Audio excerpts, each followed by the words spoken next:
Welcome to the Football Historian Podcast. By all means, enjoy it. He will go right to the very top. Dos, tres, cuatro times. Here we go, Germans. I will turn these results round.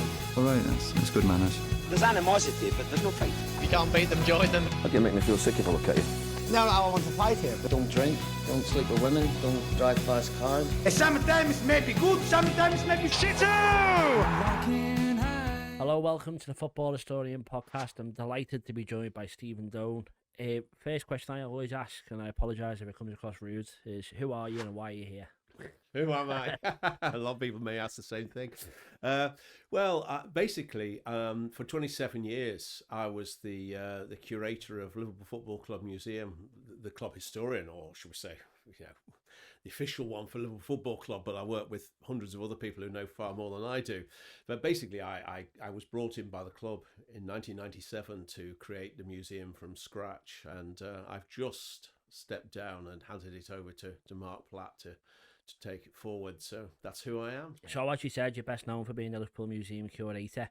I want to talk about your writing later on, but first of all, you got the job in 1997, is that correct? That's right, September 97. Yeah. How did that happen? How did you apply?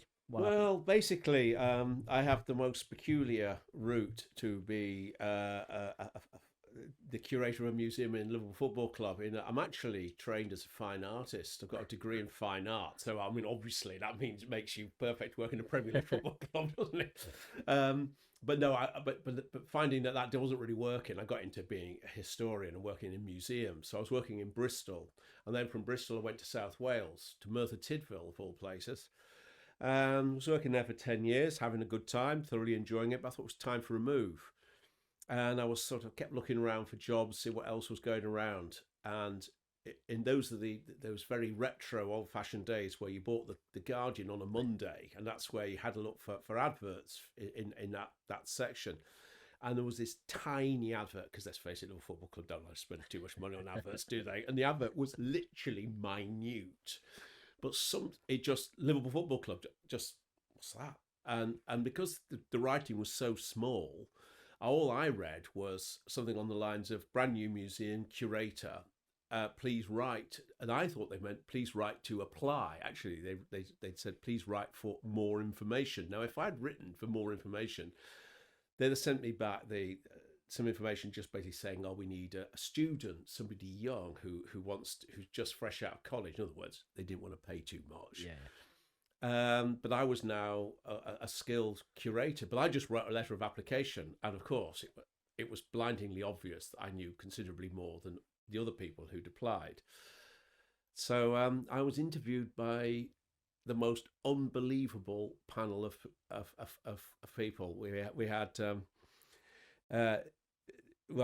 David Moores, the owner of the club then at the time, Roy Evans, the then manager of Liverpool Football Club. And Brian Hall, sadly no longer with us, but a wonderful former player, of course. Bryce Morrison, club secretary, also no longer with us. Peter Robinson, then, sort of CEO of the club. Unfortunately, so many of these people aren't with us, but what a lineup. Yeah. And it's like, blimey.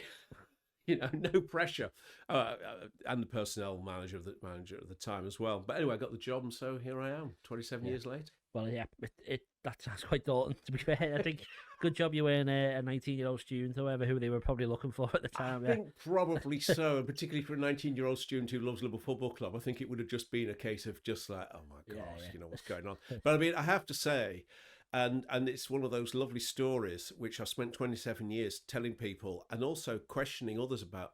Surely I am the only person who has ever actually interviewed for their job by an acting Premier League manager. I mean, players aren't interviewed for their jobs, Yeah. And I don't suppose managers interview, medical staff at the training camp, etc. So I was actually, Roy Evans interviewed me for my job. That's mad, yeah. So I turn up to Great, John Emery now, yeah.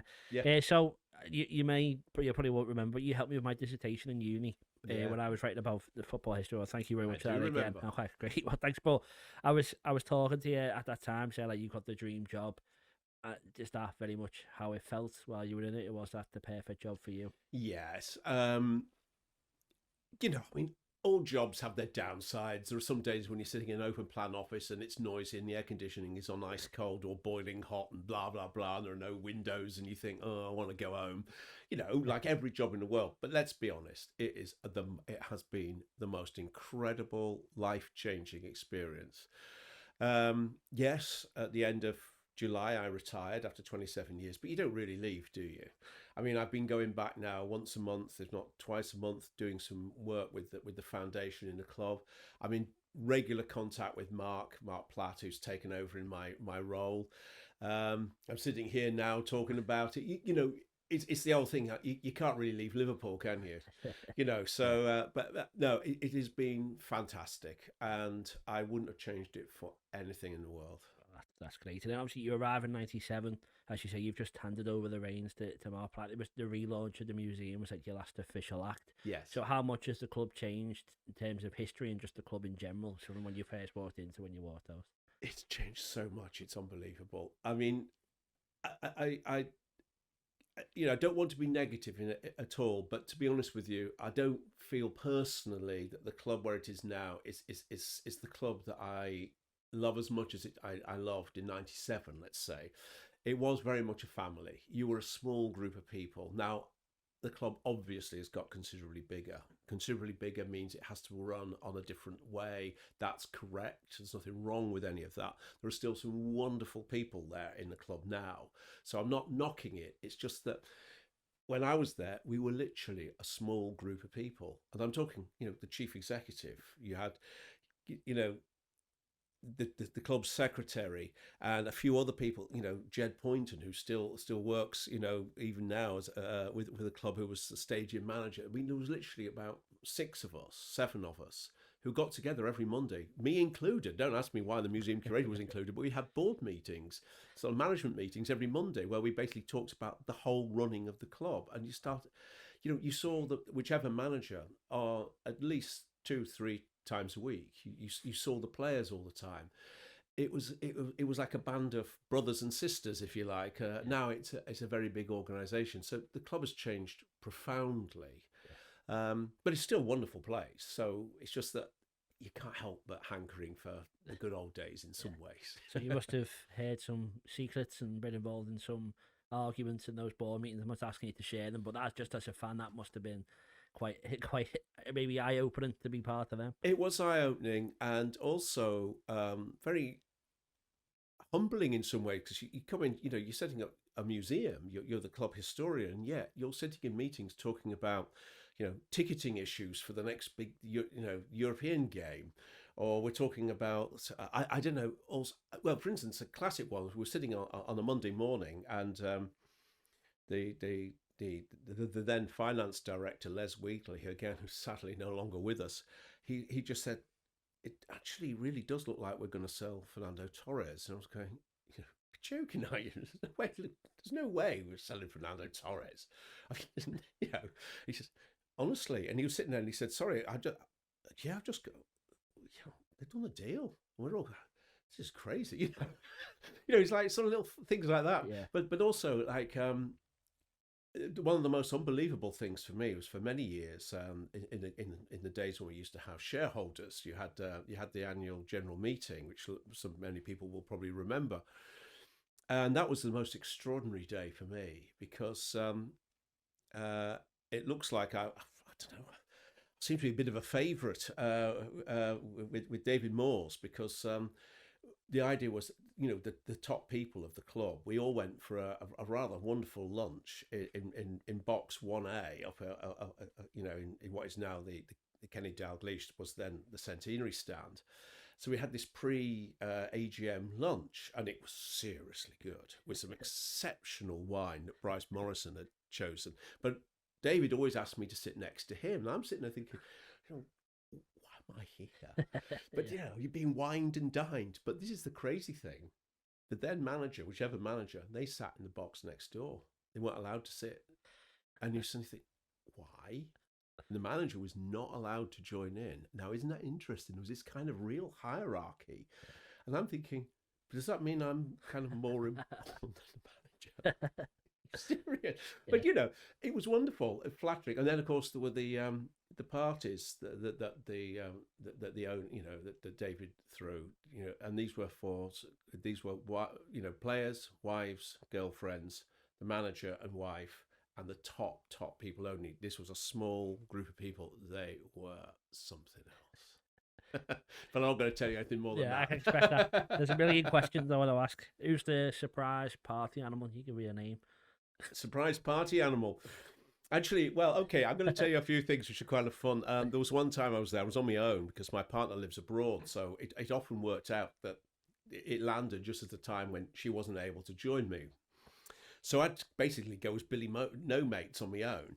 And one time we were there, Michael Owen was there, and his wife was very, very heavily pregnant. In fact, so much so that she was really sort of like sitting there almost ready to get rushed off to the hospital sort of thing. So she obviously couldn't really partake. And in really partying, let's say, and so he just basically came over to me and said, "Steve," he said, "do you fancy a dance?" So me, Michael Owen, basically we were on the dance floor for hours, just arsing around, and then we were joined by Didi Hamann, Jamie Carragher, Stevie G, and a few others. Most people were actually sort of. It was quite interesting, really, because most people didn't want to sort of kind of almost intrude, should we say, on the players, though it was private, no cameras, no nothing. This is just people having fun, and let's face it, drinking. So me and Michael were just messing around. It was just a laugh, but I mean, for a really quite a long time. And in fact, it was 2 days later he pulled up in his car outside Anfield, and he came rushing up into my office, which was next to the museum at the time. And he banged on the door and says, "Hey, dancing partner, how you doing?" So it's like, you had to just kind of, it was just fun, but those were the days really when you could have a kind of a relationship with the players, which I'm afraid you don't really get these days. Yeah, when you just go home and pinch yourself or think, what was that? Have I just he was a party animal, and I have to say, Didi Hamann, I mean, with a cigar, sort of boogieing away, and Sammy Hoopier, he was pretty cool as well. But Sammy Lee liked a bit of a boogie. Well, that's great. Well, other than dancing and partying with Sammy Hoopier and Didi Hamann, the day-to-day job of a club historian and museum curator, I'm sure most people think, surely you just put stuff in a glass box and you're done for 6 months. What do you do every day, and what did your job entail? I mean, you did occasionally put things on display, and occasionally, take everything out and change everything around. But an awful lot of what I did was trying to collect stuff, because you've got to think in terms. I turned up in September 97. We had the room, which was basically empty. There were some plans which Brian Hall had helped work out with a museum design company for the walls and the cabinets, which were going to be installed. So, okay, I didn't have any say, but he was basically saying to me, "Well, what are we going to put in them, Steve?" I said, "Well, I don't know, Brian, what have we got?" He says, "Well, we've got about 30 things, literally, which the club had collected over the years." So it was a case of, well, we better find something. So I just sort of went out there trying to collect stuff, meeting players, introducing myself to them. So you collect stuff, but then you end up collecting far too much. We've got a kind of massive, great storeroom full of stuff, thousands and thousands of things which I've collected over the years. But then you've got to kind of research these things, archive them, photograph them, work out what the backstory of them is. And one of the things you learn about Liverpool Football Club is we may have more books about our history than any other football club in the world. And that's not really an exaggeration. I think it is technically correct. There are more historical books about our club than anything else. We're phenomenally well researched. There are some fantastic army of people who really know their stuff. And yet, for all of that, there are still peculiarities and unanswered questions, things which we still don't know. And you spend a lot of time trying to answer those things. But also, what became really obvious and has continued till the last day I was at work is that I was the go-to person for just about every department in the whole of the club, from chief executive down to, we've got something that needs fixing. Steve, you fix it. You're the one who'll know. So a classic example is, we need a leaving present for Steven Gerrard. You've got 4 days. Come up with something amazing, because we come up with something a bit corporate and we decided he won't like it. So I think, right, okay. So I made Steven Gerrard's leaving present. In a similar way, sadly, this happened during COVID and lockdown and nobody around, but we had to do a fitting tribute to the wonderful Ray Clements, who was one of my great heroes. It's lockdown, everything's shut, you can't go anywhere. You've got to come up with something amazing, Steve. So so basically, Alison Becker wore my five-a-side football shirt, which is basically a replica of the 1981 Ray Clements. So he actually wore this at Anfield and then put it behind the goal with a wreath of flowers on it, which was the most astounding thing to do. But it's like, we've got to come up with something appropriate. Ask Steve, So you can get asked all sorts of weird and wonderful and odd things to do. Yeah. So it was an extremely varied job, to put it mildly. And yeah, there are times you sort of think, what do you do all day? But actually, there was an awful lot to do. And going through things like a huge photographic archive, of which we've got thousands upon thousands of photographs. Well, every one of those pictures got to be identified. It's got to have all the data attached to it. I spent years doing that kind of work, but it's important work. Yeah.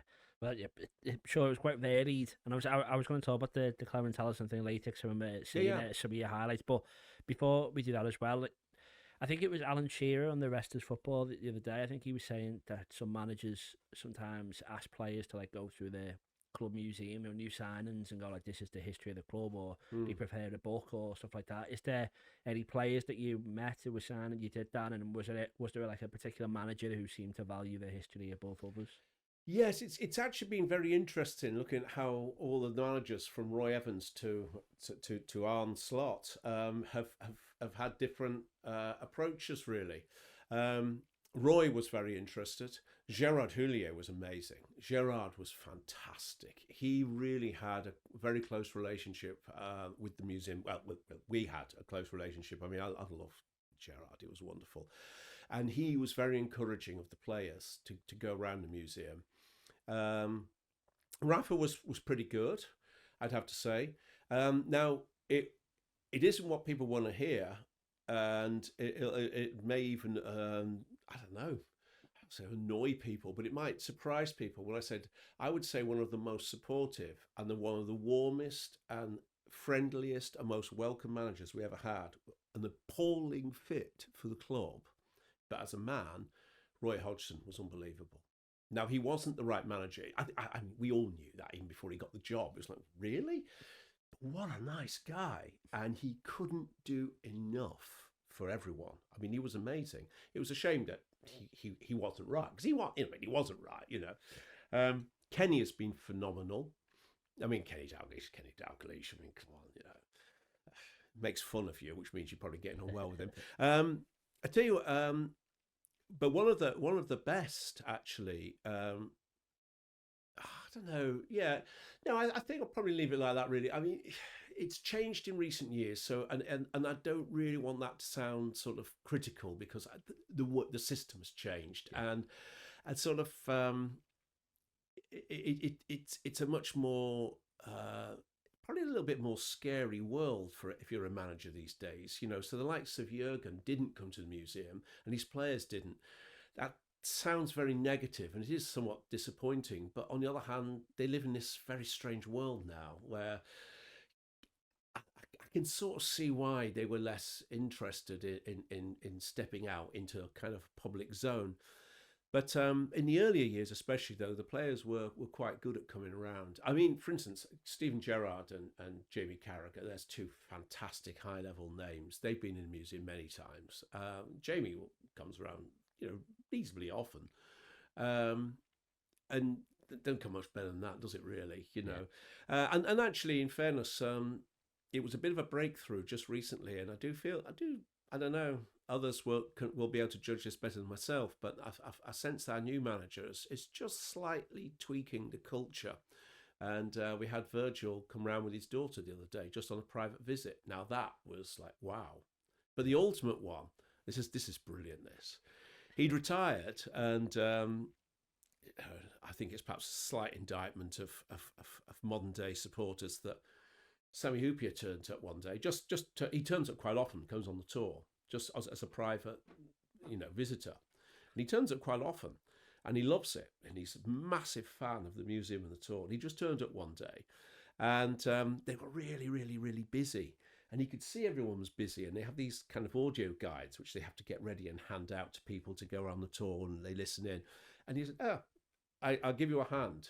And he goes around the desk, and he's standing behind the desk handing out audio guides. Nobody really noticed. But Sammy didn't mind. He wasn't doing it to be noticed. He was doing it to give a hand. You just think, what a top guy.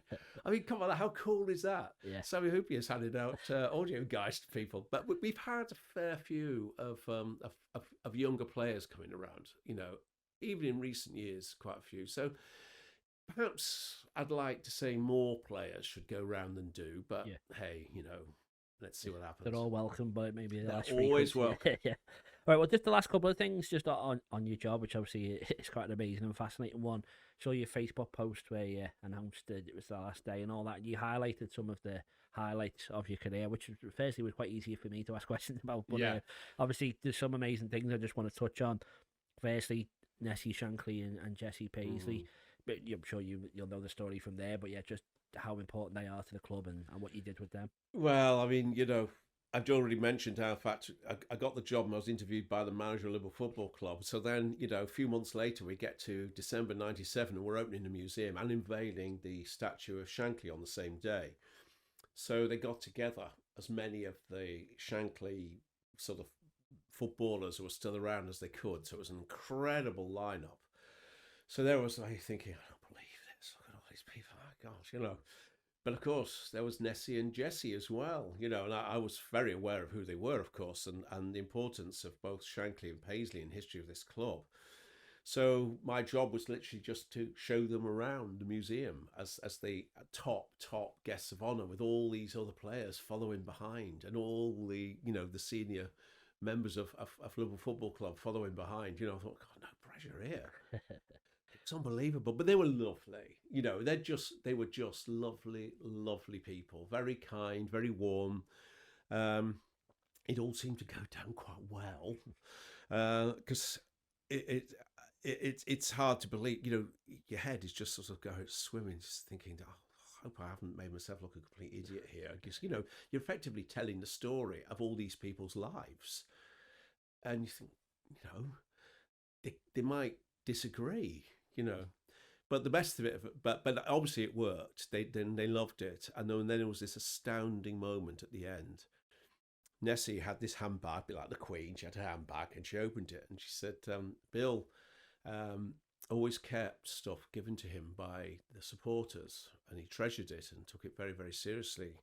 And you said, you may or may not remember, but in 1973, when they were celebrating in front of the crowd at Anfield for winning effectively what was the double, but really it was a league championship. There was a huge, you know, they were all parading around. It was complete mayhem, wasn't it? You know, you can see the film, and it was wonderful. And the cop was just wild, and people were throwing stuff, and scarves were being thrown down, raining down. And there's this famous moment where this policeman sort of flips a scarf away with his foot, and Shankly famously said, "Hey, you know, don't do that. This is someone's dream, or his life, one of the two. Life, yeah. Anyway, he kept that scarf, and he took it home. She washed it, she rolled it up, and put it in a top drawer in their bedroom. And she said, "I want you to have that as a personal gift to you, not to the museum." Wow. And you just think, the scarf. She's like, "Oh wow.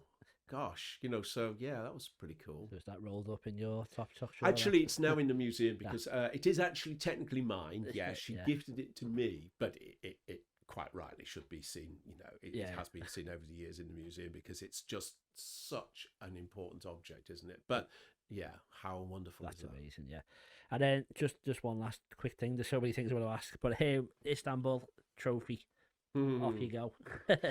Well, Istanbul, I mean, that, yeah, what can you say about Istanbul? What hasn't already been said before, other than that was the most incredible experience of my whole life. Trying to go to Istanbul for the day with the Liverpool Football Club. It's, by the way, don't try and go to Turkey for a day trip. It doesn't work. But somehow we managed to do this crazy, insane trip. As a result, I managed somehow to get back just in time to get to St George's Hall to see the bus come along. And then I think, enough, I've just got to go home. I've literally not slept for more hours than I care to remember. My head's spinning. So get back home, and the next day come into work, and I'm thinking, and I'm sitting in my little office, which is what used to be next to the museum. And I'm just sitting there, and it's about sort of 9:30 in the morning, and I'm so tired, but also like buzzing, you know. I'm thinking, I wonder where the trophy is, because I'm going to have to be putting this on display soon in the museum. And I just think, I wonder where it is. Oh well, see what happens, you know. And there's a little knock on my door. Hello, Steve. And this great big lump in a black bin liner gets plonked on my desk. There you go, mate. And I'm just sitting there, and it's one of those days before you had phones with cameras, so there's no photograph of it. But I just turned the lock on my door and sat there for a few minutes thinking, I've got the Champions League trophy. And literally the whole world is wanting to see this. And I'm not exaggerating. I said the media was outside, was getting crazy. There were cameras everywhere, reporters, crowds of people. And it was the noise. And I was just sitting there thinking, I just need a couple of moments, like, wow. Yeah. And then the phone goes, and I get the call from the finance director, Les Weekly, I already mentioned. He says, Steve, you've got the trophy now, haven't you? I said, I have. And he says, right, we're going to have a quick champagne reception for 20 minutes, and then you're going to get it into the museum. And he said, and all hell's going to let loose, I think. So he said, can you bring it through? And so I literally put the black bin liner on it again, nipped out of my door into the next one, into what was then the reception. Took the bin liner off and carried it through into the boardroom, and they all started singing, and my hands were shaking, and it was just the most. I mean, it was unbelievable. Yeah. Wow. I mean, and then basically, I was, till just recently, I was the holder of the key to the cabinet of the Champions League trophy. Wow, yeah, that's not bad. That's not bad. Right, well, very final question on the job. Obviously, we're going to carry on talking, but you said you left after 27 years. It was your job so often to give the right departure, the right present. Were you happy with how the club said goodbye and thank you to you? It was unbelievable. I mean, to be honest with you, it sounds like an exaggeration, but trust me, it's not. So Jurgen Klopp got a great send-off. Then I got one that was just slightly second to that. I mean, the send-off I got was just unbelievable. I mean, the club were phenomenal. Honestly, it was amazing. I'm not one for blow my own trumpet, really, honestly. And, you know, you hope you've done a decent job. But what became really obvious was the hundreds and hundreds of messages, but also the things that were said at the time made me think, I think I might have done all right. There were video messages from Tom Werner and Billy Hogan. Elvis Costello sent a video message through. Got one from Alan Kennedy. Got one from John Aldridge. Phil Thompson in Callaghan came along to the actual event, you know, to be there. I mean, it was astounding. And the main present I got is I literally just put it on the wall yesterday, actually, in my little home office, and it's just astounding. Some people may have seen that when Jurgen left, Jurgen got a set of little silver trophies, you know, fine, you know, wonderful. But then his backroom staff got, they got Peter and Pep. They both got a sort of, it's about this long, and it's a sort of condensed reproduction of the Wall of Champions from the training camp. It's like a wood veneer wall, and then it has little cutout letters and trophies. And they made another one. They made a third one for me, and it's astounding. And then you should read what was written, you know, by Billy Hogan. I mean, it was incredible. So I was kind of reading it, and it's many paragraphs long. And I started reading this, and Keith Watson, the chief designer of the club, said, by the way, just to let you know, this is about 2/3 longer than what he wrote for Jurgen. And Phil Thompson was leaning over and he said, well, quite rightly so, he was only there for 8 years. And you were there for 27, mate. But no, honestly, the send-off was astounding. And it will live with me forever, to be honest with you. Well, that's great. Well, that's a perfect way to end the first section. That was quite a long one, but I think it was very interesting, so thank you very much. I thought too much. No, I enjoyed it, thank you. And we'll see you in a second for the next section. Welcome back to the next section of the Football Historian Podcast. Sorry, Pete, I'm really sorry to interrupt you. Where'd you get that shirt from? Oh, this Latium one was just from Classic Football Shirts. Where'd you get yours from? Thank you. Mine's from Classic Football Shirts as well. Wow. Well, when I bought my shirt, I used the code TFH10 to get 10% off all orders. Did you use the same? I did. I used a discount code. I think it was the same as yours. Oh, TFH10. Oh, that's great, because if you want to get 10% off all your orders, you can use TFH10 at classicfootballshirts.com. Unbelievable deal. Right, welcome back to the second section. Thank you for not running away in the break. I want to talk a bit more about Liverpool history in general, given your expertise in the area. There's a couple of items within the museum. There's a couple are amazing, a couple of them maybe smaller niche stories. Is that if you could pick 1, 2, 3, however many you want, that perhaps tell the story of the club best? I know that's quite a hard task, but what are like the most prized possessions you think in there? Well, that is extremely difficult question to answer because we have so much wonderful stuff.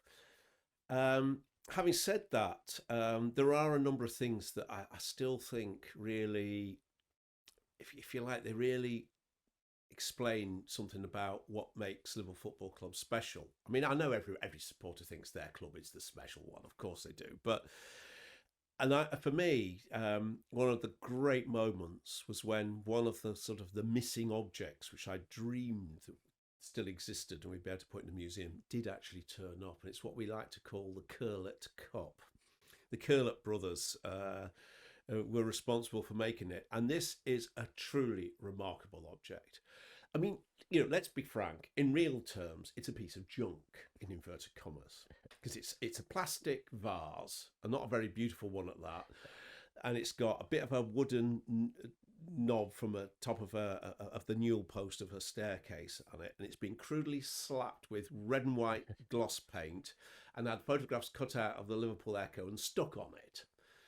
But it's amazing.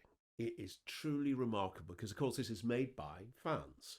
Real supporters, and they've gone to so much trouble to make it, and actually I think it's beautiful. It's like folk art, if you like. But the thing is, it isn't just that. It's the role it played in the history of this club.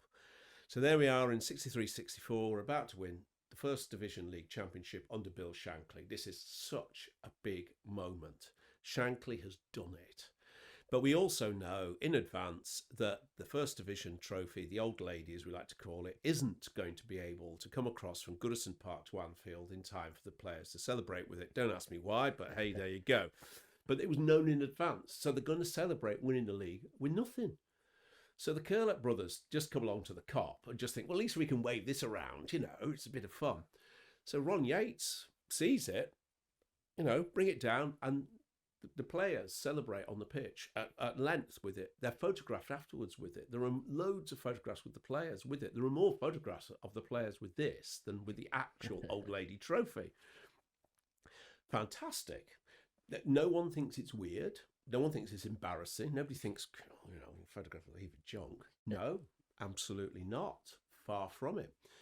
Okay, that in itself would be a great story, wouldn't it? So we now move to 1966, and here we are about playing Chelsea, and we're about to win the 65-66 First Division League Championship. And guess what?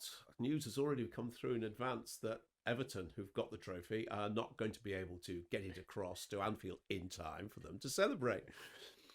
But this time round, Bill Shankly gets in touch with the Curlet brothers and says, if you still got that trophy, make sure you bring it along. Here's some tickets. Blah, blah, blah. We need it to celebrate. It's actually endorsed at the highest level by the club. So they celebrate with it. There's lots of lovely photographs. The Curlet brothers go back into the dressing room, blah, blah, blah. I just think that is unbelievable.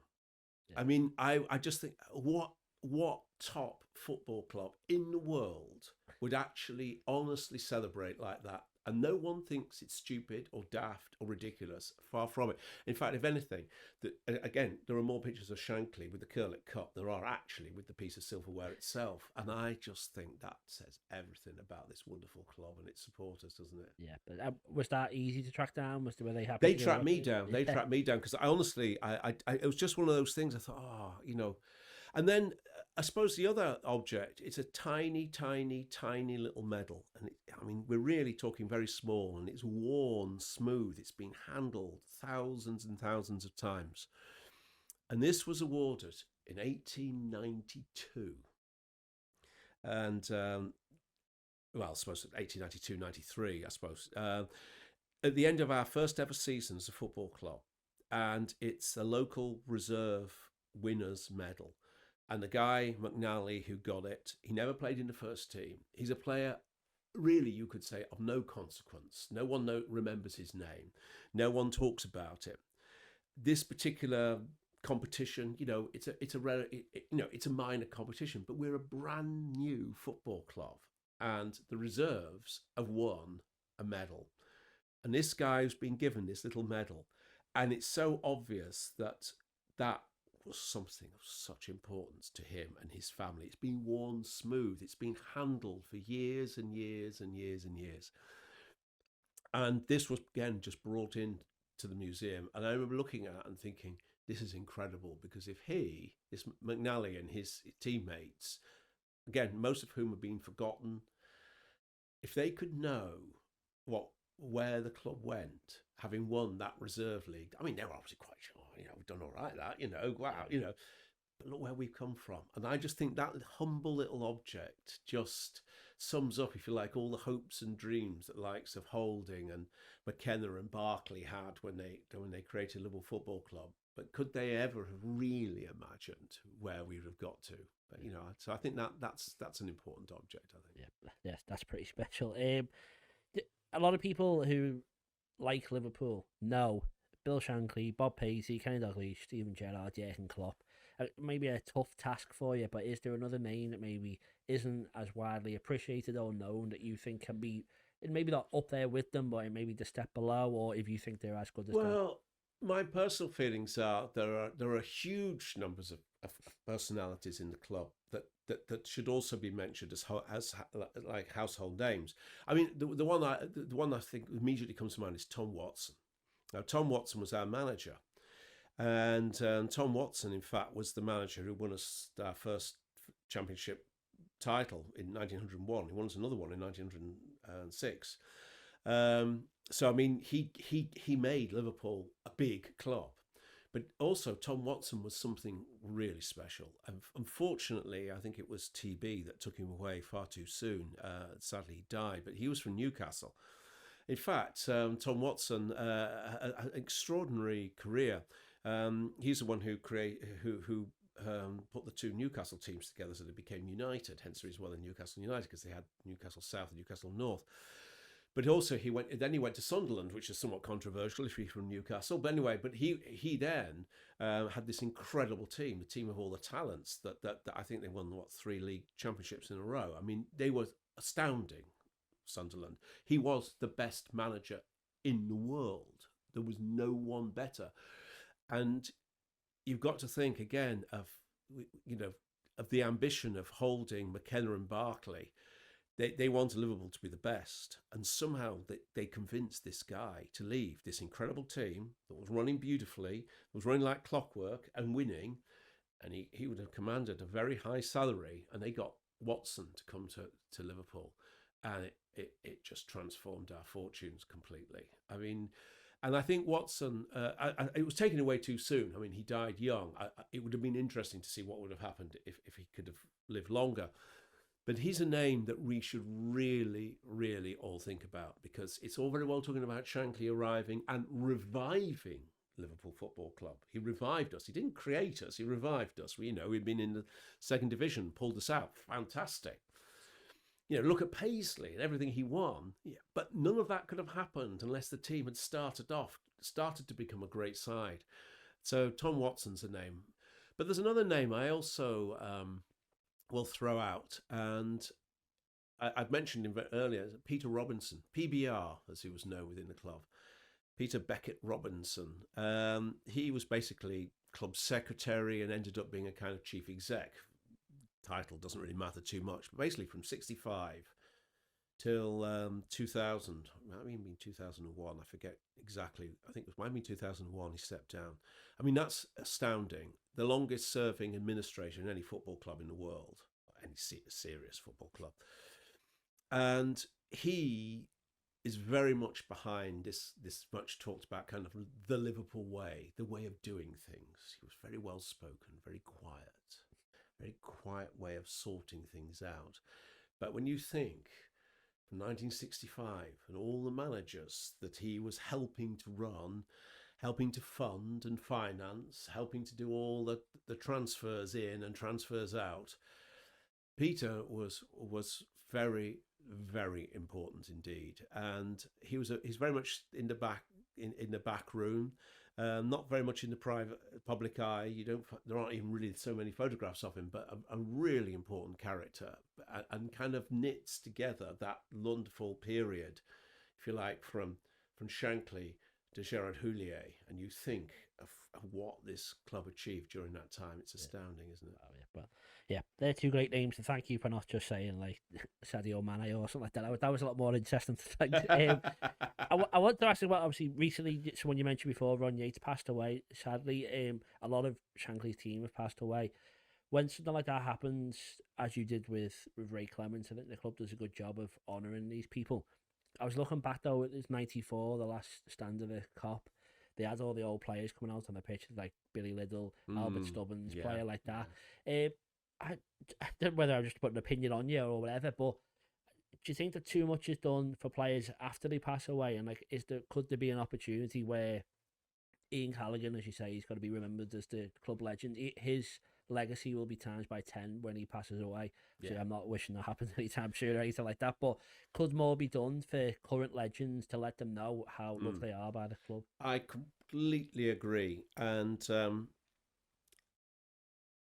basically, I've been working for probably about 6-7 years on this, or have been. I may still even get roped in again when it finally comes to pass, but this is something that I've been working on very, very hard behind the scenes in the club, saying we need to celebrate our legends while they're alive. And I feel very strongly about this, actually. And there is a project that's sort of underway. And that's why, unfortunately, I'm slightly reluctant about saying too much, because it hasn't actually happened, which I find frustrating. But I think it will happen, and it will start to roll out. And the idea is that we create effectively a kind of a Hollywood-style walk of fame. And the idea is that every year, 10 personalities from the club, not just players, people such as Peter Robinson, for instance, who obviously is no longer with us, but people are recognised 10 on 10 on 10, year after year after year after year. So you get a huge number of people. But whilst some of these people, sadly, will be no longer with us, the idea is that active, alive people are also recognised. So it's a nice, happy blend. And yes, Ian Callaghan, for example, would most certainly be one of those. Unfortunately, that hasn't quite been put into place yet, but I'm hopeful will happen soon. However, one thing that I've been working very hard on for years, and thankfully has been done, is the plaque to the Boot Room Boys that went up. But of course, on there is Roy Evans. And I'm very, very fond of Roy. It's pretty obvious why. I had a bond with him literally from the day I was interviewed for the club. Lovely, lovely man.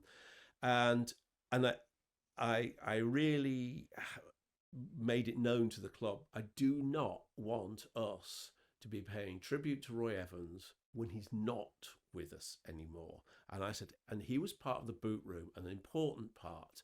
Sadly, nearly all of the other significant members of the Boot Room are passed on. So we made that plaque, and of course Roy was there. And I felt that was something really, really important. But we can do considerably more, and that's something that I have been trying very hard to do, and I hope will come to pass before too long. Yeah, but it's so important to honour the past. I think, and as you say, it's easy to a minute's applause when someone passes away, but you could do more beforehand. So, just speak about that then. How important is history, do you think, to a modern football club? Like, is Onslaught, is John Henry, any other Premier League club, are they bothered about what came before them? People have their own opinions about FSG, and that's fine. My own personal take is I've been lucky enough to meet John on a number of occasions, and Tom on many occasions, and others who work for FSG. They love the club.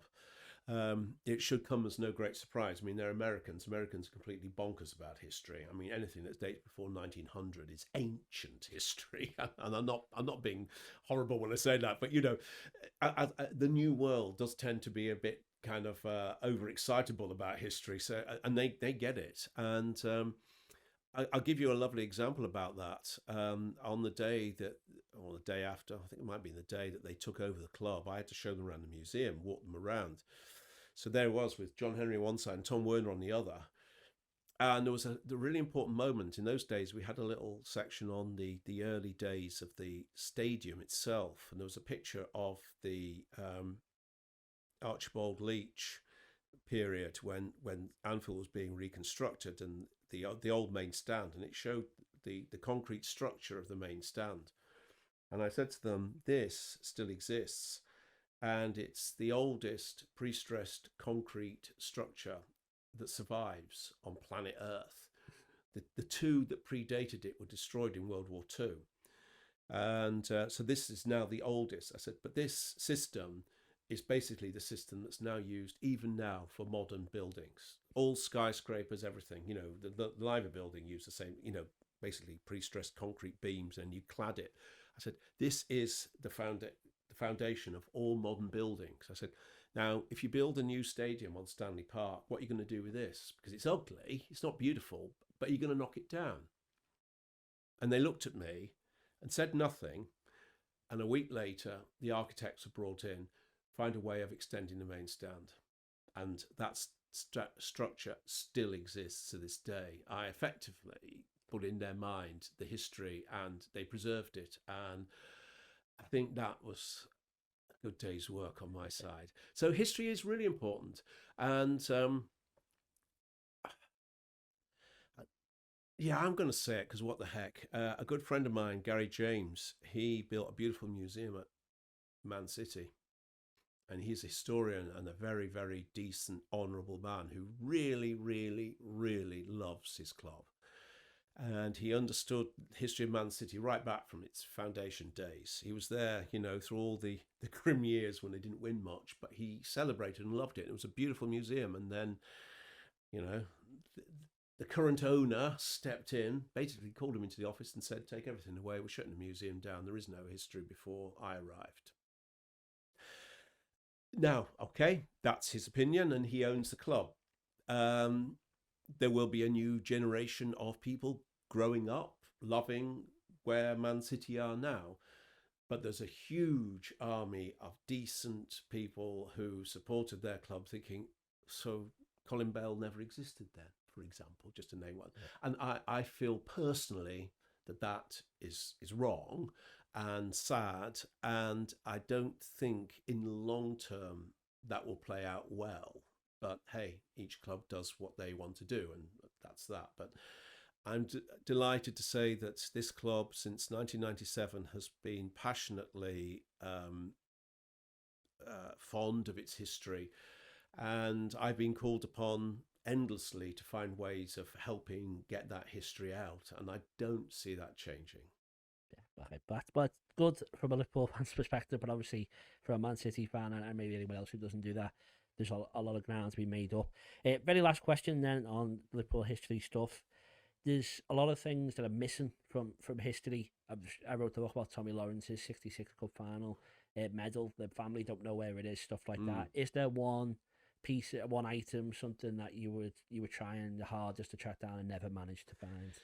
Yeah, we'll never find it, but the dream would be a blue and white quartered shirt from our first season. It won't happen. It won't turn up. I would really really, really, really, really like one of those.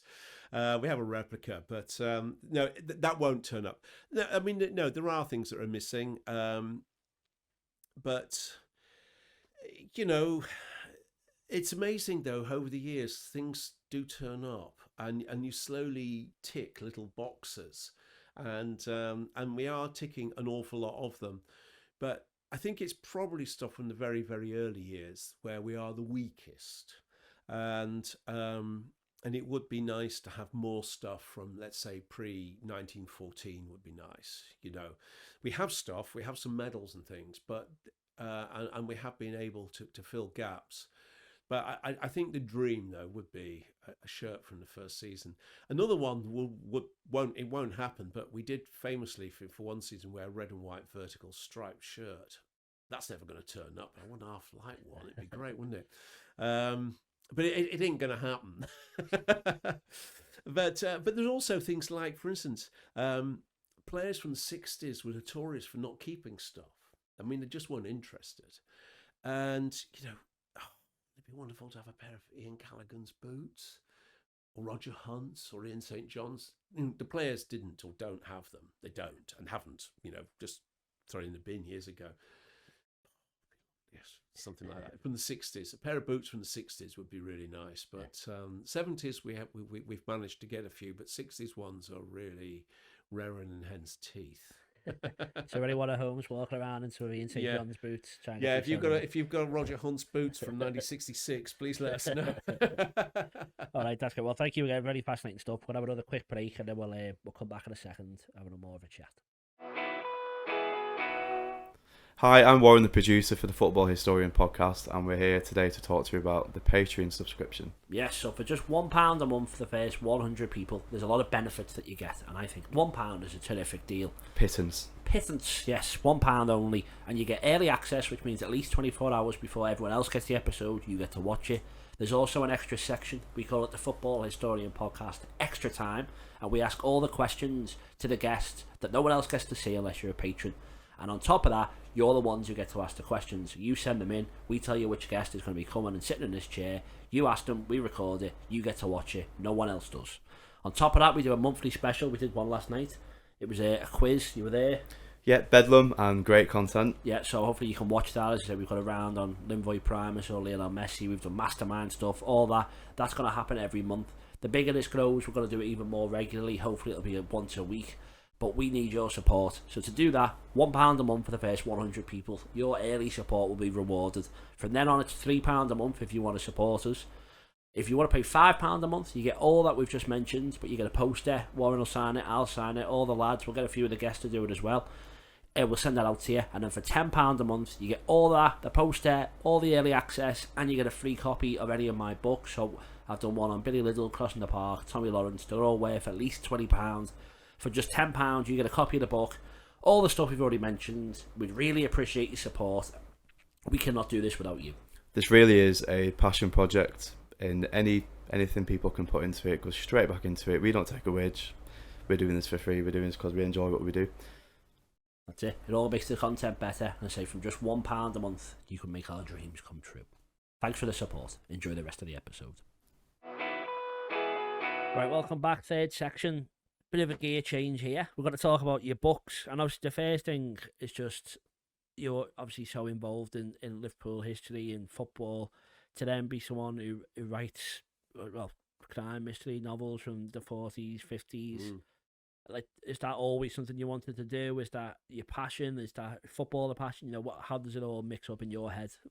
How did it all mix up in my head? Very good question. I have a lot of interest in life, and I suppose it is fair to say that one of the reasons for retiring at the age of 64 is it's time to then try and push on with some other sides.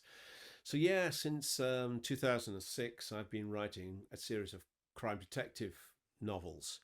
I've always been obsessed with reading, but weirdly, I didn't really think I wanted to be a writer of a novel, but then I tried it and discovered I absolutely love it, but it's quite time intense. Somehow I managed to write 12 of them whilst holding the job with Liverpool Football Club. But now it's time to maybe motor on and go for this full-time sort of thing, kind of professionally, for want of a better word. But yeah, it's something I really like, and it's a different side of my brain, if you like. I don't write about football. I've written huge amounts in my job at Liverpool Football Club about football, so it's like it's a step away. It gives you time to do other stuff, and one of my other great passions is, I mean, I love railways. I love steam railways. So I've taken a steam railway and a crime detective, inspector, and shoved the two of them together. And also, I love history, so they're set in the past, and in a way, it's a way of just sort of, I don't know, almost like living in the past a little bit. You know, your character moves around through time, and I kind of enjoy it really. So yeah, I'm concentrating a little bit more on that now. And obviously, as you touched on there, it's a love of steam trains. I read it's something while you were wearing a Batman cape is when you realised it. Is that correct? And how did your love trains? Yeah, I mean, I love trains since I can really remember. But the most important thing, it's kind of the Batman cape. Remember that great TV series of Batman, which I absolutely love. Not the films. I'm not interested in them. They're too dark. I like the silly one. And I loved that. And anyway, so 1968. It's August the 3rd, 1968, and I've just turned 8. And I've got my Batman cape, which I got for my birthday. I mean, my mate Sean, who lived opposite, got a Robin cape to go with it because, Batman doesn't exist without Robin. So he was really chuffed. It wasn't his birthday. Like, So there we are, right? And I remember on the street, and it was these big dark thunderclouds coming in. I remember it so vividly. And my mum came out, and she said, you better come in. I think it's going to be thunder. And I said, yeah. Anyway, Mum, I've just decided what I'm going to do when I grow up. I'm going to become a steam train driver. And she went, Yeah, see, there's a bit of a problem about that, Steve. You see, in a few days' time, the very last steam train ever is about to leave Liverpool. And that's it. Like, oh. And it's taken me quite a long while to get over that fact. So I just remembered the end of steam. But of course, thankfully, we live in a country where crazy mad people restore these things and even build new ones. So I can indulge in that passion. But writing books is a way of, if you like, of transporting yourself back, and perhaps it's a little bit cleaner. And and the pay wasn't very good either, so I probably made quite a good decision in the end, really. Right about there instead, yeah. Well, Inspector Vignoles, book number 13 as it coming along, and obviously it's a big task book. Can you briefly explain the 12 before them and why people may want to read? Yeah, okay. I'm in a situation at the moment where I've now got a literary agent, and she's trying to get the books placed with a bigger publisher, and all sorts of things are happening behind the scenes at the moment. So to a certain extent, I kind of because I published everything myself. It was all self-published. Literally did everything myself. But it's time to kind of get a bit more serious about it. So for the moment, there isn't a new one due to come out by myself. We're kind of waiting to see if we can get some kind of a deal, maybe a TV series, But basically, Vignoles is a railway detective, and he's based in Leicester. There are family connections with Leicester, so the reasons for choosing that. And he has a small group of people, including 2 WPCs, working for him. And the first book, when you first meet him, was 1946. And you move through the years, year on year. Each book is another year moving forward. And all sorts of adventures. But one of them that might particularly interest people here is I wrote a book called New Brighton Rock. Well, Graham Greene, of course, wrote a famous book called Brighton Rock, and I somewhat cheekily thought, well, what if I put new in front of it? I was living in New Brighton at the time, and it's a place I love and know very well. Go there all the time, every day, I would say. I live in Liskeard now. So I thought, well, I think I'm allowed to put new in front of Brighton Rock and write New Brighton Rock. So basically, Vignoles and his wife go on holiday to New Brighton. But of course, terrible things happen, and they end up having to have a kind of a busman, or should we say railwayman's holiday, and solve a crime in New Brighton. Although there is a brief mention of Liverpool Football Club in that book, but anyway, yeah. So that might interest a few people. But yeah, they've ranged across all sorts of different things in different locations. And on one occasion, he finds himself down in the Cotswolds at a place called Broadway, a rather beautiful little village, and Murder in Broadway, as it's called. probably my best-selling book of all time. That has gone completely crazy.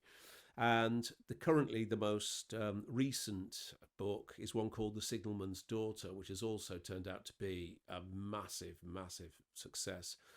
But somewhat intriguingly, during the COVID lockdown, which was a bit freaky and weird, but of course you have quite a lot of time sitting on your own, literally. I was reminded of the 1957 COVID outbreak. And as it happened, that book was supposed to be set in 1957. So I thought, right, so I wrote, it's a bit of a sci-fi one, that, and it's a bit gloomy and it's a bit grim, but I wrote it very, very fast during that first COVID period when we were all thinking, are we actually going to die? Is this literally going to be the last book I ever write? Whatever. So I decided to take the 1957, they called it Asiatic flu then, but it was actually COVID. A lot of people died. So that's kind of a bit of fun as well. It's a bit John Wyndham, Dave the Triffidish kind of book. But so yeah, that's what I do. Yeah, great. And then obviously you said that you like go to the 40s and 50s. How important is fact in the fiction? Oh, very important. One of the things I'm famous for is that my books are based heavily on the period. And I like and it's little things like you got to get the kind of the food right, and the music has got to be right, and the clothes are right, and it's those little details that you just drop in. What brand of tobacco is he rolling to put in his pipe, for instance, that just give that authenticity. And there's a spin-off series which I've just started at the moment, set in 1972, and everyone who loved Life on Mars, that TV series, is going to love this. In one of the WPCs, she's now become a DCI, and she's actually based in Bristol. But it's very 1972, a period which I remember well, and it's important to try and capture the whole ethos and flavour of that. But also you've got to kind of capture the mannerisms and the way people acted and the way people behaved, the way people spoke. Language changes all the time. But also there are things like, I love the All Creatures Are Great and Small series that's on Channel 5 at the moment. I think it's wonderful. It's beautifully written. However, the one thing that niggles me, and I know why they do it, but it's wrong, the men are all hugging each other. Men did not hug each other in the 1940s. Fact. Yeah. They just didn't. That's a modern construct.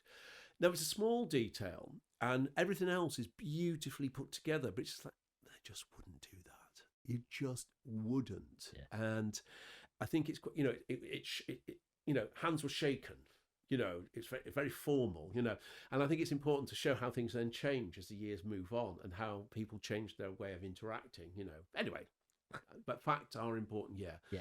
Yeah, my books are fiction, but they are grounded on strong, strong facts. Yeah. So how was it doing your writing with your full-time job, and obviously now you've retired? Is it going to be a lot easier for your next project?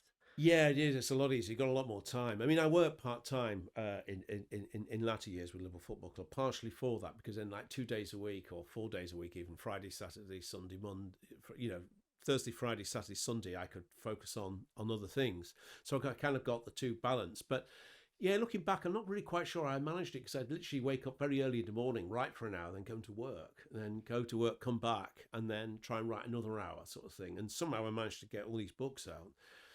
I don't think I could do that now. Just getting older. Well, I don't know, obviously, as you said there, you're retired now, so what else is retired life away from Anfield? And you're still involved with the club a bit.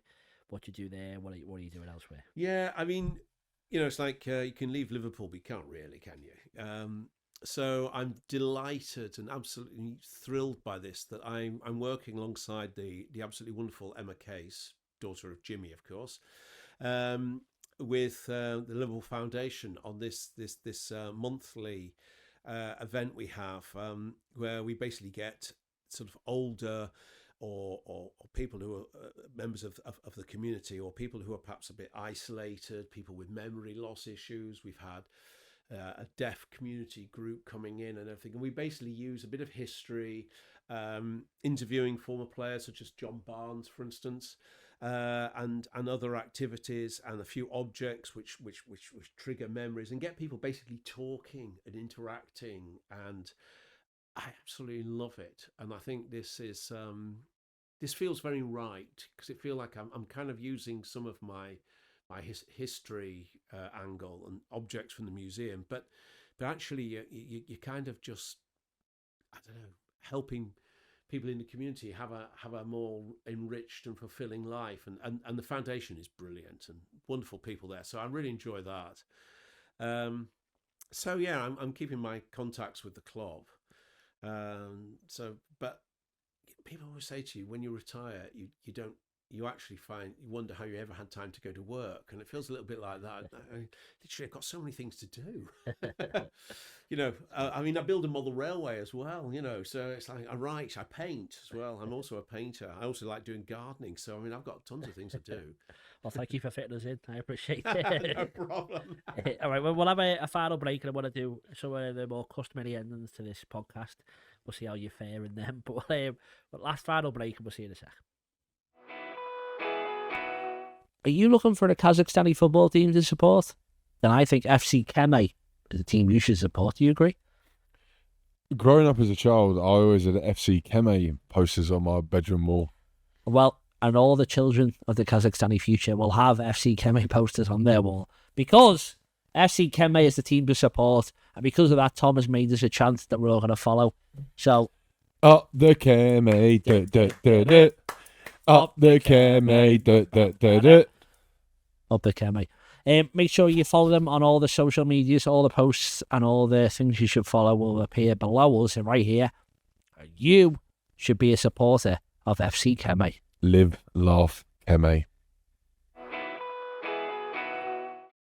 Hello, welcome to the final section. We're going to talk a bit more about football history in general. I'm going to start off for you with the top 5 Liverpool players of all time. People add different caveats to it. They want it to be their favourite, people they've only seen, do whatever you wish. But the question is, who are the best 5 Liverpool players of all time? Well, the caveat I'm going to put is that I really don't like ranking players because in my job, as I think it's probably becoming obvious, you get to know most of these players. There are very, very few players who are alive who I haven't met at some point. Some of them have become friends. And I don't know about you, but you don't sort of say, well, who's your favourite friend? And who's your second favourite friend? And who's your third favourite friend? That it feels a bit weird. Yeah. And so I'm not very fond of that. So I'm not going to do a rank. That's fab. But what I do feel is that there are obvious names that come to mind. I mean, how can you not mention Ian Callaghan? How can you not mention Ian Rush? Because you just look at the sheer longevity of their careers and how many goals or games or whatever. Same goes for Phil Neal. These guys inhabit a zone that, if you like, is kind of obvious in some ways. And no disrespect, I rate them extremely highly. Same goes for Kenny Dalglish. And so on and so on. But then you think, yeah, but you're just going to come up with this. Everyone's just going to come up with the same names. But also, I think, yeah, but there are lots of players that have had huge influence on this club, but it isn't necessarily that they did more or they did best, or because otherwise it comes a bit like, whose dad's better than my dad's better than your dad kind of thing, which I don't like. So I'm just going to throw a few names out, really, of people who have meant a lot to me, or who I believe have meant a lot to the club, although I didn't personally see or know them.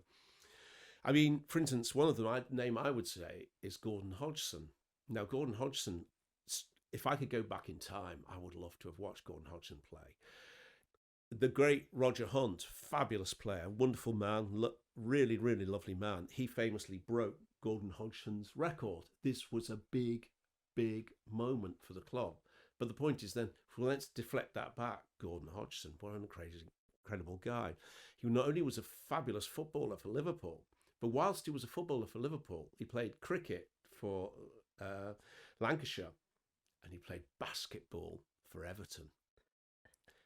Or baseball for Everton. How incredible is that? In fact, here's a great pub quiz for which Liverpool player concurrently played at Goodison, Anfield, and in Old Trafford. It's Gordon Hodgson. Now, I think that is worthy of respect, isn't it? So I think everyone should, a little shout out to Gordon Hodgson. The other one would be Alex Raisbeck, who is considered to be like one of our first great superstar players. And again, we've mentioned Tom Watson, our first great manager, but also there's the likes of Sam Raybould, who played alongside him. Now, obviously, there's no one alive who ever saw these people play, but from what you read about them, they sound really somebody special. But then, let's move into more modern times. I mean, lots of people quite rightly are enthusing about Virgil van Dijk. But I'd say when he can play as many games as brilliantly as Alan Hansen, Virgil can then start to inhabit that zone. And I'm not being disrespectful to Virgil, but Alan Hansen, I mean, I watched him play. He was one of my great footballing heroes. I got to know him really well. Ghost wrote his column for years for the magazine, for the programme and so on. Similarly, I have to say Ray Clemence. You can talk about goalkeepers, and there's some great ones. Sam Hardy is a great name that comes to mind. Bruce Grobbelaar was fantastic. Obviously, we've got a great goalkeeper now. But Ray Clemence, for me, has got to be absolutely the best. But there again, Tommy Lawrence, what a wonderful guy he was. And you think, 1965 FA Cup final, won 2 league titles under Shankly. But Ray, and for my shirt, bizarrely, to be used as the official tribute to Ray, that's something special. Yeah. But I'm also going to say, you can talk about strikers, and we've mentioned, a couple already. But I'm also going to say, well, Natasha Dowie. Yeah, absolutely. Yeah. Hang on a second, everyone. Hang on a minute. She won back-to-back Women's Super League titles. She was phenomenal, and watching her play, and I did. She was amazing. She was absolutely amazing. So I think, we have to sort of step out a little bit here and think there are other ways of looking. So I'm going to mention her as well. So that's my kind of answer. That's a very good answer. I'm going to and anyone who's not aware of those people should definitely look them up. Yeah, Gordon Hodgson, as I say, is someone I've been dead interested in for a while as well. But that's a good, phenomenal guy by all accounts. Yeah. I'd love to have watched. We do a monthly quiz here, so I might rob that. Who played? I think you should. It's a good one, isn't it? Yeah. Just before we go to the next one, then, what do you think is the best era of football? Obviously, I haven't researched what came before. I know it's a tough one. I know you don't like doing it, but what do you think is the best? What is best? I mean, it's very hard to say anything other than the Bob Paisley era. I mean, Bob Paisley and what he did for this club was just out of this world. And no disrespect to Shankly, and I get everything that Shankly did, but come on. Bob Paisley, I mean, 3 European Cups alone, but I mean, all those league titles, Okay, he didn't get us an FA Cup, but I think we'll forgive him. 77 FA Cup, not going quite the way we wanted it to. For me, I suppose also because of my age, the 70s and the 80s, the players, and I know so many of them or met so many of them. I also just loved the atmosphere of the games in those days. And, the 87-88 team, okay, I know we're moving into Dalglish then, you see, but then that's the thing. And then you start thinking, it's difficult for me to really say much else than, okay, let's say Paisley into Fagan. How about that as an era? When you look at what was won during that period, it is a little bit hard to disagree. Having said that, again, wouldn't you just love to go back in time and be at Anfield in 1900 to 101 and see what it was like to win the first time? That would have been kind of interesting, wouldn't it? I mean, that would have been really something else, wouldn't it? Yeah, I think obviously it's impossible, but like the idea of just watching one game from each decade, I always think would be amazing. Just to go and see what football was really like. Because I mean, it's difficult to know. We don't really know what football was like in the 1920s when it had the Untouchables and those great back-to-back wins. Again, the football must have been really good. Yeah. It must have been amazingly good, but actually, what really was it like? We'll never know. Yeah. Well, you never know. Might make a time machine. We'll see what happens. Yeah. Have you got a top 5 non-Liverpool players, or do you go straight into the 5-a-side team? Top 5 level. I don't have a top 5, but what I'm going to throw out is I think the France team that won the World Cup. I would say literally every single member of that team, I just thought they were amazing. They were literally like connoisseurs of good football. Everything about them, from the shirts, from the way they held themselves, the way they played. Honestly, I remember watching that World Cup and just thinking the whole time, are they the best side I've ever seen? Now, I can't really speak in detail about Brazil 1970 because I saw little tiny bits, and it's a long while ago. But honestly, they were just amazing, and the players have turned out to be really quite incredible footballers, on so many levels.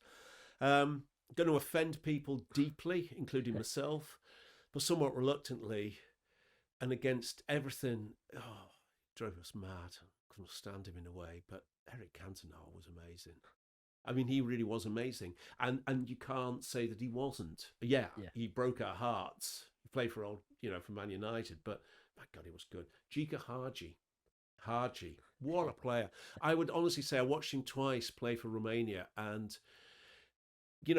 people will quite rightly talk about many other great global footballers, but honestly, Hagi at his best was something else. Yeah. There's some good names again. Thank you very much. Right, all-time five-a-side team. Right now, this is a fun one. I'm going to give you the all-time five-a-side team that I played against. Okay. So we had Phil Neal and Alan Kennedy, Jan Molby. I think it was John Durnin. Yeah. And this is slightly embarrassing senior moment. I can't quite remember who the fifth man was, but I'm pretty sure it was Ronnie Whelan. And but I could be wrong about that one, but I'm pretty sure. So that's the best five-a-side team I've ever played against. And basically, for years and years and years, Monday night, a bunch of us lads at the club, we would go down to the pits, Power League, call it what you like, and we play five-a-side. We put our £5 on the table, and for about 3+ years, Phil Neal and Alan Kennedy would come along. They'd put their £5 on the table, same as everybody else, and we play five-a-side. And I'd be in goal with my Ray Clements shirt or whatever. And then one summer, those are the days when they used to have the kind of five-a-side masters when with the former players of different football clubs. Yeah. So and of course Liverpool were really good, really good. I think they won it many times. And they said, would you give us a warm-up match? So there you go. That's my best five-a-side team I've ever played against. That's a good one. John Durnin was a proper Masters legend. Yes, he was. It was him. It was John Durnin. I'm sure. I mean, he was the young legs, of course. But and I've got to say, Jan Molby. Oh, jeez. I remember this. I was standing in the goal, and literally they kicked off. Ball to Jan. Jan just whacked it, and it was like a Exocet missile. I just felt wind go past back of the net. Didn't even see it. I mean, honestly, you never see anything like it. He spent the whole time basically in the centre circle. It was like he had a force field around him. Anyone came anywhere near him, the ball just passed. Brilliant. Yeah. Brilliant. Quite a good player. Yeah. We've got a picture of him there. I know, I'm just looking at Jan, yeah. Nice one, Jan. But no, I mean, and I have to say, I can't remember what the final score was, but it was respectable. We lost, obviously, but it was respectable. It wasn't, it wasn't basketball scores on one side, We kept it within acceptable limits, but it was brilliant. So what's everyone else and all the other pitchers doing? Are they looking? Slowly, they started to slow their games down, and we saw people then looking, thinking, "Oh my God, have you seen who's playing?" Yeah. It was. Was that because of you or Jan Molby? Well, yeah, obviously it was because of me. I mean, obviously it was. Look at that, yeah. I don't think so. Okay, great. And are we good to finish with a couple of quick debates? Yeah, one word answer me. Fire something away, see what happens. Okay, so we have a quick transition here with a debate. The debate. And then we've got the first one, which is Gerrard, Lampard or Scholes. Well, it's got to be Gerrard, hasn't it? I mean, look, I don't know Lampard, I don't know Scholes. From what I can see, I watched them play. They were all phenomenal players. But, it's sort of academic, isn't it, really? Because, Lampard doesn't play for Liverpool. Scholes doesn't play for Liverpool. To be honest with you, if Scholes had played for Liverpool, he would have been absolutely amazing, I'm sure. And I think we'd all have loved him. Yeah. But he didn't. And Gerrard, on the other hand, for me, Gerrard is a class apart, though. And I mean it quite seriously, not just because I know the guy. But very briefly, I would say I would rate him as one of our great captains. And the reason why I rate him very, very highly as a captain is, and I mean no disrespect, but he captained sides that, let's face it, were not packed with the greatest players. And he literally had to kind of pull together, let's face it, not the best teams.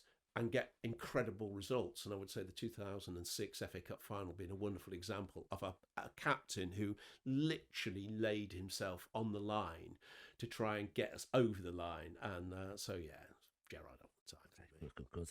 Next one is Pele or Maradona. Pele wore a cooler shirt. I found Maradona. Look, Maradona was obviously an utter genius, but he was very much a damaged genius. And although I'm not the biggest fan of England and international football generally, the hand of God annoys me. And Pele, on the other hand, was cool. And their shirts are pretty cool. No, it's got to be Pele, hasn't it? I mean, come on. Right, then the next one is Messi or Ronaldo.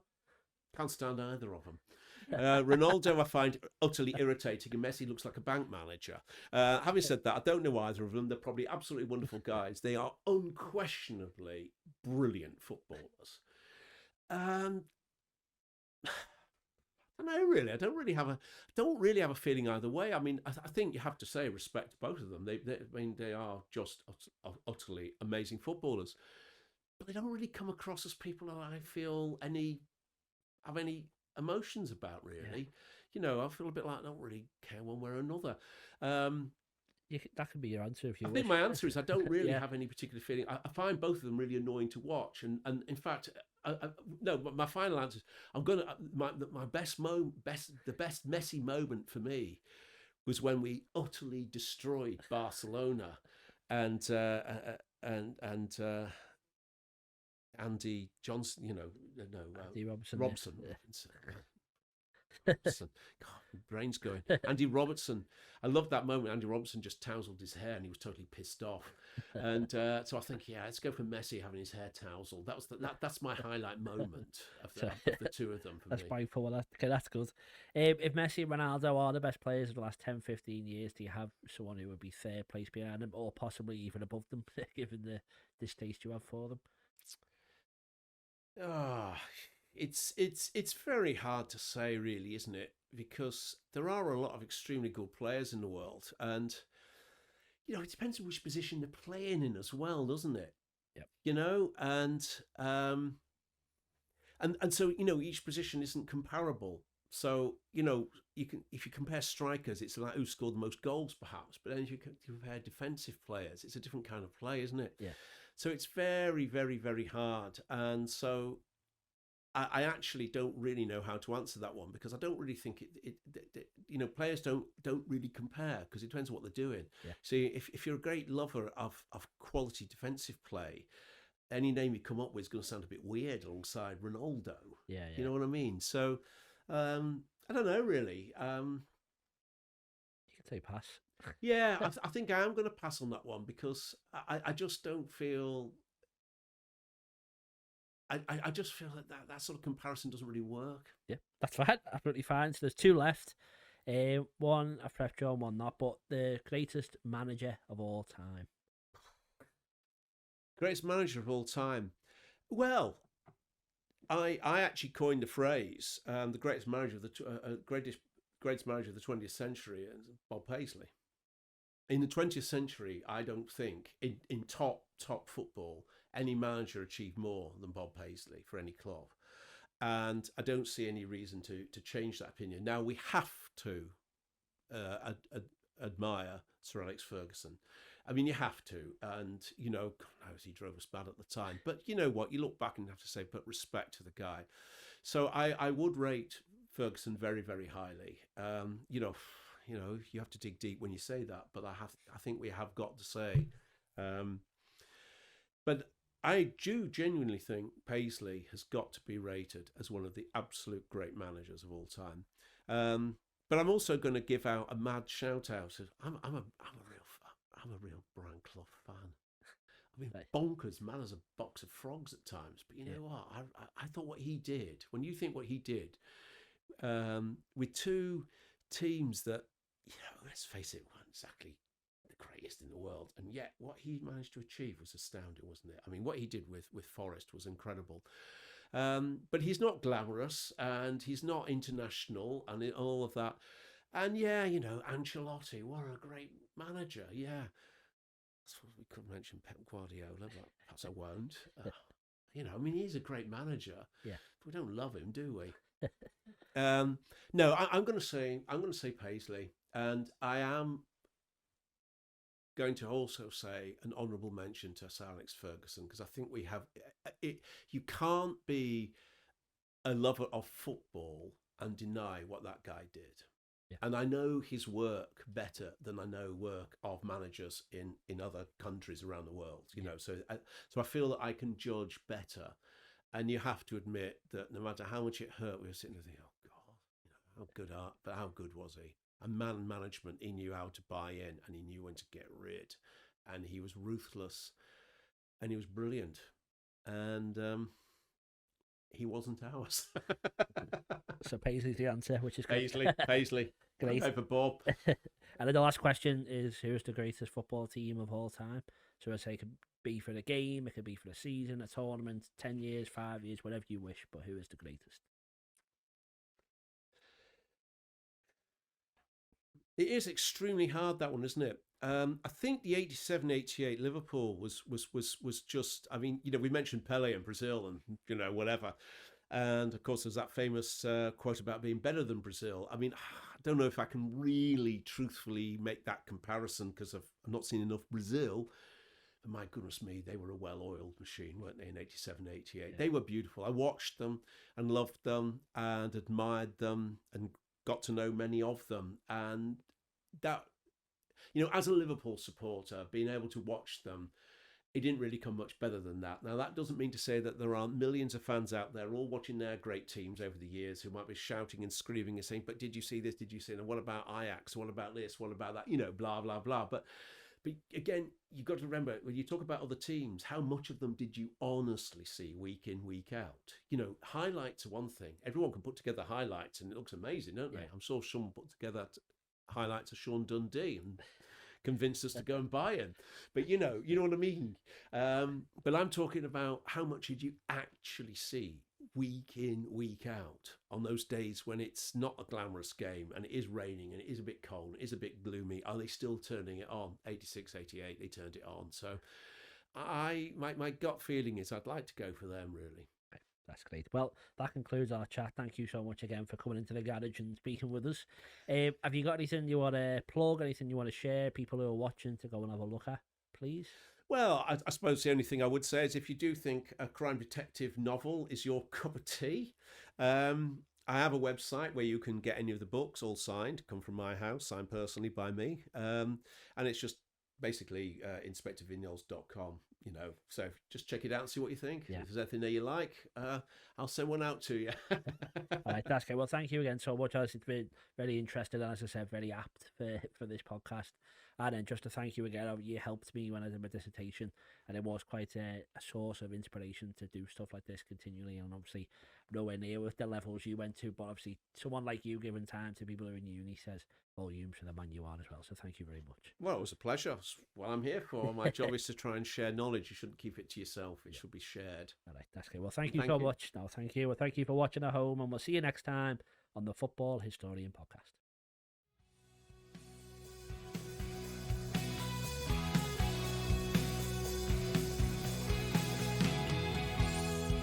Locking eyes from across the room, heart is pounding. What have I have to lose? This kind of feeling tends to blur your sight.